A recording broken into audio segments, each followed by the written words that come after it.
నా పేరు మాణిక్యరావు అండి. మా మిస్సెస్ సరస్వతి, 62 ఇయర్స్ ఏజ్. తనకు కాళ్ళు నొప్పులు ఉన్నాయని చెకప్ చేయించుకుంటే రైట్ లెగ్ సర్జరీ చేయాల్సిన అవసరం ఉందని చెప్పారు. అయితే 31 మార్చికు సర్జరీ చేయించుకున్నాము. ఫిజియోథెరపీ విజయసాగర్ అని చెప్పి చేస్తున్నారు. అయితే ఫస్ట్ వీక్ కొద్దిగా బాగా నొప్పిగా ఉండింది. ఆ తర్వాత మెల్లమెల్లగా మంచిగా రికవరీ అయ్యింది. మంచిగా వాకర్ అవసరం లేకుండా నడుస్తున్నారు.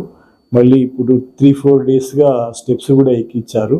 మూమెంట్స్ మంచిగా ఉన్నాయి. ఫోల్డింగ్ కూడా బాగా వస్తుందని చెప్పారు డాక్టరు. అయితే మళ్ళీ ఈరోజు రివ్యూకి వచ్చాము. సార్ కూడా చూసి బాగుందమ్మా, ఏమి ఇబ్బంది లేదు, కొన్ని రోజులు మందులు వాడండి అని మందులు రాసిచ్చారు. చాలా మంచిగా అయింది ఆపరేషన్ అని చెప్పారు. ప్లీజింగ్ మేనర్స్ ప్లస్ ఇక్కడ స్టాఫ్ కూడా అందరూ చాలా బాగా మమ్మల్ని ట్రీట్ చేశారు. We are very much happy and satisfied with the services of the hospital staff and very particularly Akhil Dadi గారి చిరునవ్వుతో అన్నీ చెప్పడం చాలా బాగా అనిపించింది. మేము ఎవరికైనా కూడా శ్రీకర హాస్పిటల్ను సజెస్ట్ చేయాల్సినట్టుగా మాకు అనిపించింది. తృప్తిగా ఉంది మాకు. Thank you.